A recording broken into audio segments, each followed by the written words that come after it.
මුදල් නියෝජ්‍ය ඇමති මුදල් අමාත්‍යාංශ ලේකම් කරා. මීට කලින් ගෝඨාභය රාජපක්ෂ ආණ්ඩුව මොකද කළේ? මුදල් රාජ්‍ය ඇමති අජිත් නිවාඩ් කබ්‍රාල් මහ බැංකුව අධිපති කරා. එතකොට රතු වස්ත්‍රධාරීන් මරාගෙන වැරුණා. මහ බැංකුව අධිපතිකම අජිත් නිවාඩ් කබ්‍රාල් නැමැති දේශපාලඥයාට ලබා දීමෙන් දේශපාලනීකරණය කළා. මහ බැංකුවේ ස්වාධීනත්වය අහිමි කළා. එමගින් කැත දේශපාලන සම්ප්‍රදායක් නැවත හඳුන්වලා දීලා තියෙනවා. මට මතක නැහැ ඒ වචන. ඒ විදිහට බොහොම මේ මූණ පුරුටු කරගෙන දරුණු ප්‍රතිප්‍රහාර එල්ල කරා. දැන් මුදල් රාජ්‍ය ඇමති වෙලා හිටපු අජිත් නිවාඩ් කබ්‍රාල්ව මහ බැංකුව අධිපති කරනකොට ඒක කැතයි. ඒක අශිෂ්ට දේශපාලන සම්ප්‍රදාය. මුදල් නියෝජ්‍ය ඇමති හර්ෂණව මුදල් අමාත්‍යාංශ ලේකම් කරනකොට ඒක ශිෂ්ට සම්පන්නයි. ඒක හරි අලංකාරයි. ඒක හරි ලස්සනයි. ඒක දේශපාලන කරණයක් නෙවෙයි. අද නිවාස අධිකාරියේ නිවාස ණය ටික දෙන්නේ නිවාස අධිකාරියේ නිලධාරීන්ගේ තෝරා ගැනීම අනුව නෙවෙයි. අපි කියමු X කියන දිස්ත්‍රික්කයේ නිවාස අධිකාරියේ ඒ දිස්ත්‍රික්කේ ඉන්න අයට ණය දෙනවා නම් දිස්ත්‍රික් සංවර්ධන කමිටුවට ණය දෙන අය ලයිස්තුව දෙන්න ඕන. දිස්ත්‍රික් සංවර්ධන කමිටුවේ ආණ්ඩුවේ മന്ത്രിවරු ආණ්ඩුවේ ප්‍රාදේශ සභා മന്ത്രിවරු ඔක්කොම ටික ඉන්නවා. ඒගොල්ලෝ ලයිස්තුව බලනවා. බලලා වෙන පක්ෂයක නම් ඒ ණය හිමියා කපනවා. Tamanට ඕන කට්ටියගේ නම් ටික විතරක් ඉතුරු කරනවා. මීට කලින් ජීවිතේට කිසිම ආණ්ඩුවක මේ දුප්පත් මිනිහට දෙන සහනශීලී නිවාස ණය දේශපාලනීකරණය කළේ නැහැ. දිස්ත්‍රික් සංවර්ධන කමිටුව වලට ප්‍රාදේශීය සංවර්ධන කමිටුව වලට ඒ ලයිස්තු පෙන්නුවේ නැහැ. පෙන්නලා අනුමැතිය ගත්තේ නැහැ. ඒගොල්ලෝ කපන්න කියන නම් කැපුවේ නැහැ. මෙහෙන් අජිත් නිවාඩ් කබ්‍රාල් මුදල් රාජ්‍ය ඇමති මහ බැංකුව අධිපති කරපු එක දේශපාලනීකරණය අශිෂ්ටකරණය. මුදල් නියෝජ්‍ය ඇමති හර්ෂණ මුදල් අමාත්‍යාංශ ලේකම් කරනවා අශිෂ්ටත්වය එපමණටම නෙවෙයි ඊටත් වඩා පල්ලෙහාට බහැලා නිවාස අධිකාරිය දුප්පත් මිනිහට දෙන අඩුපොලියට දෙන නිවාස ණය ලයිස්තුවත් දිස්ත්‍රික් සංවර්ධන කමිටුවේ අනුමැතියට යටත් කරලා තියෙනවා. ඒ කියන්නේ දේශපාලනීකරණයේ උපරිමය. මීට වඩා දේශපාලනීකරණයක් නැහැ. මමත් නිවාස ඇමති වෙලා හිටියා. අපිත් නිවාස ණය දුන්නා. කවදාකවත් කිසිම වෙලාවක කිසිම මිනිහෙක්ගේ දේශපාලනයක් බැලුවේ නැහැ. රාජ්‍ය සේවකයන්ට ණය දුන්නා සහනශීලී ක්‍රමයට බැංකු හරහා. කිසිම දේශපාලනයක් බැලුවේ නැහැ. ණය ලබන්න තියෙන සුදුසුකම ගැන විතරයි බැලුවේ. ඒ නිසා අපිට කාටවත් එදා චෝදනාවක්වත් කරන්න පුළුවන්කම තිබ්බේ නැහැ. ඒ අහවල් පක්ෂවලයිට විතරයි දෙන්නේ කියලා. අද මොකද වෙලා තින්නේ? අද දිස්ත්‍රික් සංවර්ධන කමිටුවේ ප්‍රාදේශීය සංවර්ධන කමිටුවේ අනුමැතිය නැත්තම් කිසිම මිනිහෙකුට ඒ ණය මුදලක් දෙන්න බෑ. මේ ණය දෙන්නේ මේ පළවත්තේ ගිණුමේ තියෙන සල්ලි නෙවෙයි. පළවත්තේ ගිණුමේ තියෙන බිලියන ගාණෙන් නෙවෙයි. මේ දෙන්නේ මහජනයාගේ බදු මුදලින් මේ අපෙන් හූරගෙන කන සල්ලි වලින්.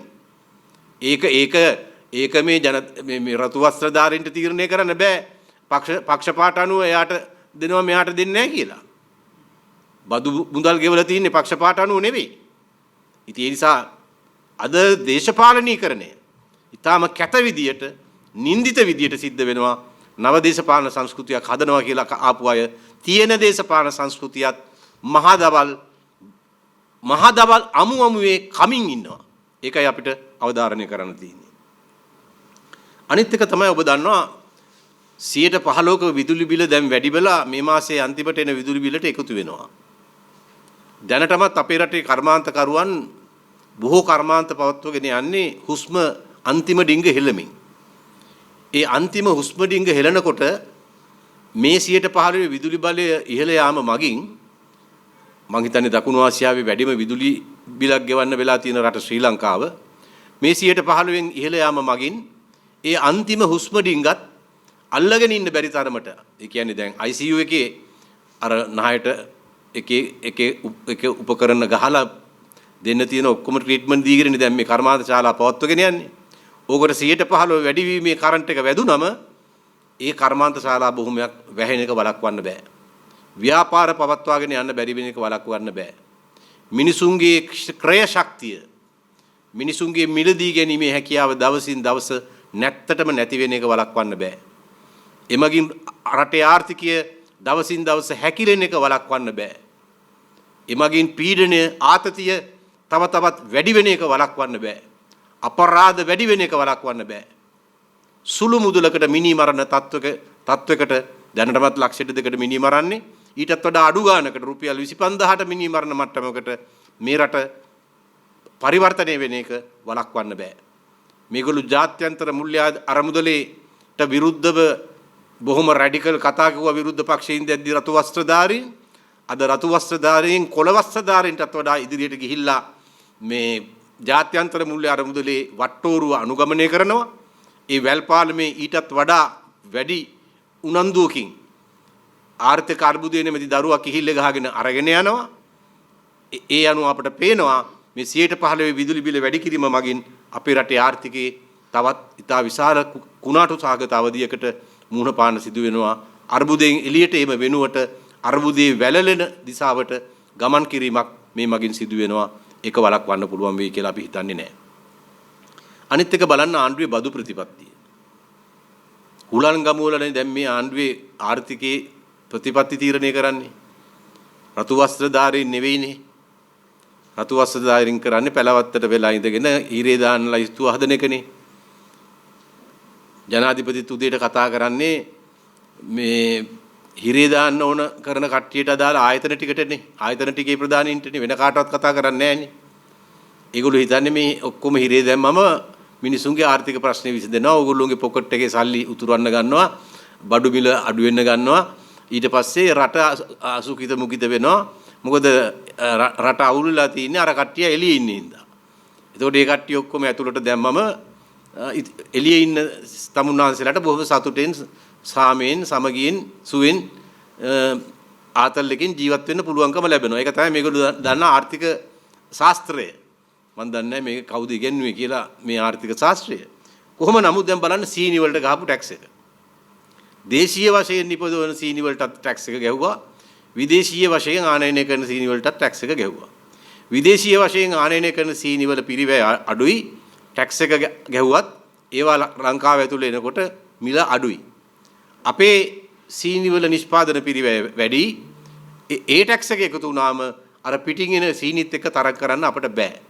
ඒ නිසා දැනටම සීනි කර්මාන්ත ශාලා ගණනාවක් රජයේ සහ පෞද්ගලික ඊටාම අමාරුවෙන් දුෂ්කර තත්වයක් යටතේ තමයි පවත්වගෙන යන්නේ. මේ ප්‍රතිපත්තියද මීට කලින් පෙනී හිටිය ප්‍රතිපත්තිය.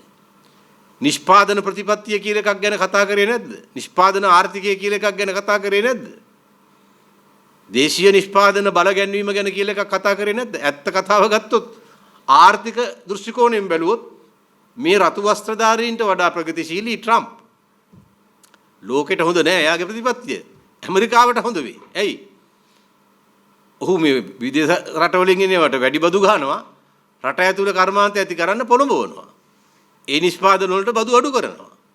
ඒවට ගේන අමුද්‍රව්‍ය වලට බදු අඩු කරනවා.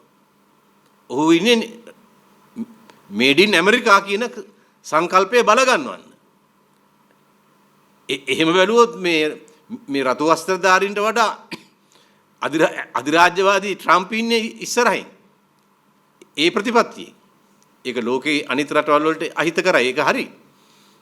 ඉතින් ඒ අනුව අපිට පේනවා මේගොල්ලෝ ප්‍රතිපත්ති ප්‍රකාශන වලින් මැතිවරණයට පෙර නිෂ්පාදන ආර්ථිකයක් ගැන කතා කරාට අද සිද්ධ වෙමින් යන්නේ තියෙන නිෂ්පාදනයත් කඩා බිඳ වැටවීම, විනාශ වීම, වසා දැමීම.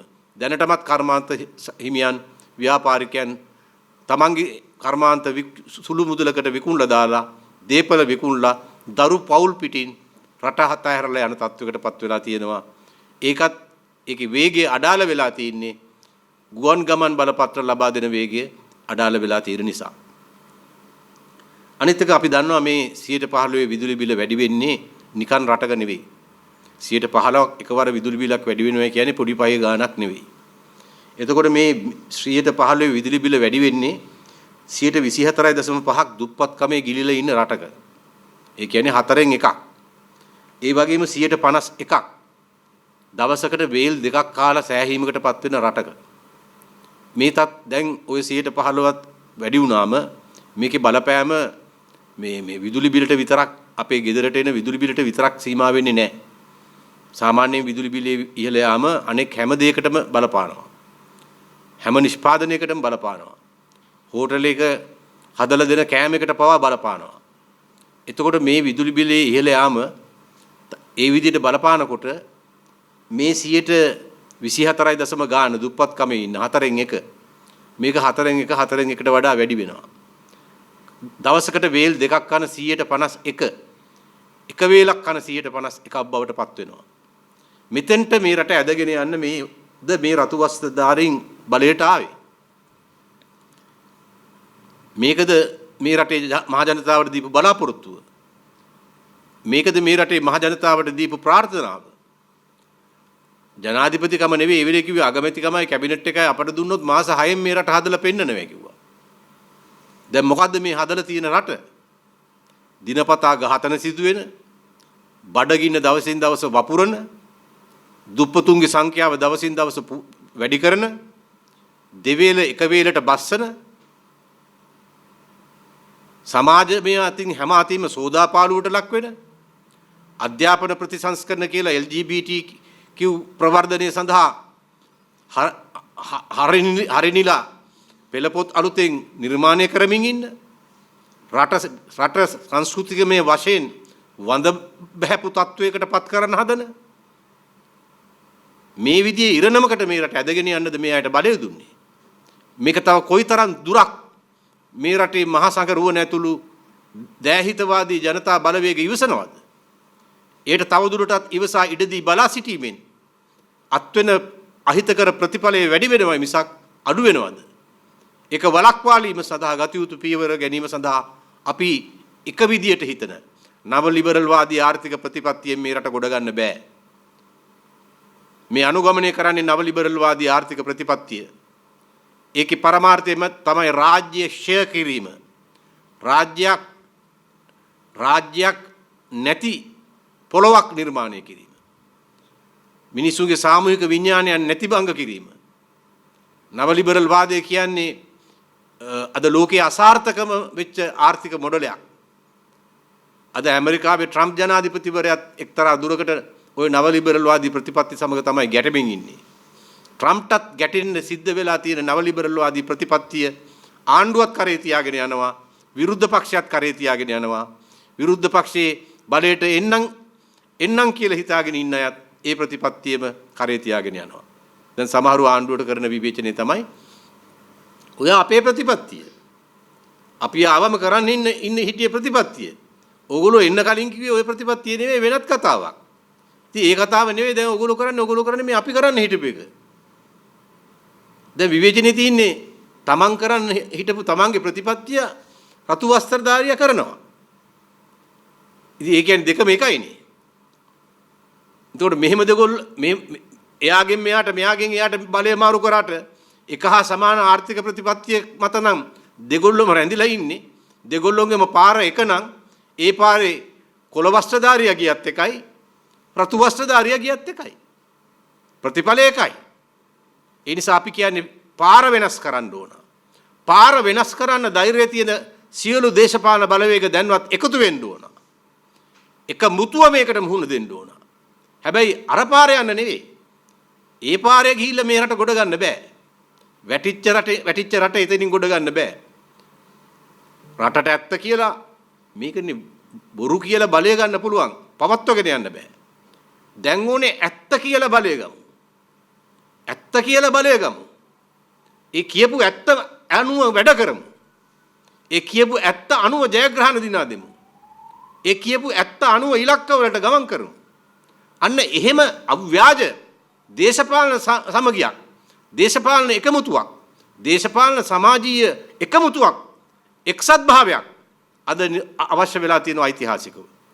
ජාතික නිදහස් පෙරමුණේ අපි අන්නේ දේශපාලන එකමුතුව, එක්සත් භාවය, දේශපාලන සමාජ එක්සත් භාවය මං කියපු අර නිවැරදි පාරේ යන අය එකතු කරන්න. වැරදි පාරේ යන උන්දල අරගෙන තියාගන්න නෙවෙයි. දැන් මේ රතු වස්ත්‍රධාරීන් කොළ වස්ත්‍රධාරී නව ලිබරල් වාදියෝයි රතුවස්සධාරී වාම ලිබරල් වාදියෝයි දෙක එකට කලවම් වෙච්ච අමුතුම සැලඩ් එකක් නෙමේක. ඒක කියන්නේ පාපිස්සකටවත් හරියන්නේ නැති බඩුත් ඉන්නවා අපි ගාව කියලා. ඉතින් එහෙම කියන්න වෙලා තියෙන්නේ හින්දානේ. එහෙම කියන්න නොවන පාලනයක් හදන්න ඕනේ. ඇත්ත කියලා බලය ගන්න කියපු ඇත්ත අනුව රට පාලනය කරන. එන ඕනම අභියෝගයකට යනුව මුහුණ දෙන. අද අප්‍රිකාවේ රටවල් බලන්න. කොයිතරම් දියුණුවට යනවද? ප්‍රංශ අධිරාජ්‍යයේ තිබිච්ච බලයෙන් මිදිලා ලෝකේ ප්‍රගතිශීලී බලවත් රටවල් වල සහයෝගයේ මිත්‍රත්වයේ දිනාගෙන අපි ඉතියෝපියාව කියලා අපහාසයට නම් කරපු රට අද කොයිතරම් දියුණුවක් ලබනවද? රුවන්ඩාව ගෝත්‍රිකයෝ ලක්ෂ ගණන් එක රැයට මරාගත්තු රට අද කොයිතරම් දියුණුවක් ලබනවද? මේ නව ලිබරල් වාදී ප්‍රතිපත්තිය යටත් විජිතවාදී ප්‍රතිපත්තිය නව යටත් විජිත කරන ප්‍රතිපත්තිය බල්ලට දාලා ලෝකේ ප්‍රගතිශීලී නියම මිත්‍ර රාජ්‍යයන් සමග එකට එකතු වෙලා එඩිතරව යන ගමනක ප්‍රතිඵලයක්. අන්නේ එඩිතරව යන ගමන යන්න සූදානම්. ඒකට කොන්දපණ තියෙන, ඒකට ආත්ම ශක්තිය තියෙන, ඒකට ධෛර්යය තියෙන සියලුම පක්ෂවලට, සියලුම සිවිල් බුද්ධිමතුන්ට, සියලුම ප්‍රජාවන්ට, සියලුම සමාජ ක්‍රියාකාරිකයන්ට අපි ආරාධනා කරනවා අපි වහාම එකතු වෙමු. එක මුතුව එක පෙරමුණක් එක්සත් පෙරමුණක් නිර්මාණය කරමු. අන්නේ එක්සත් පෙරමුණ මගින් මේ රට ඇදගෙන යමින් තිබෙන මේ ප්‍රපාතය කරා ඇදගෙන යමින් තිබෙන වැළලීමේ දිශාවට ඇදගෙන යමින් තිබෙන ගමන පරාජයට පත් කරලා රට නිවැරදි දිශාවට ගෙන ඒමට එකමුතුව කැප වෙන්න පෙළ ගැහෙමු කියලා අපි ඉතා ඕනෑකමින් ඉල්ලනවා. අවසානයේ එක කරුණක් මම කියන්නම්. මේ ආණ්ඩුව කලින් නම් සංදර්ශන වලටනේ විරුද්ධ වුණේ.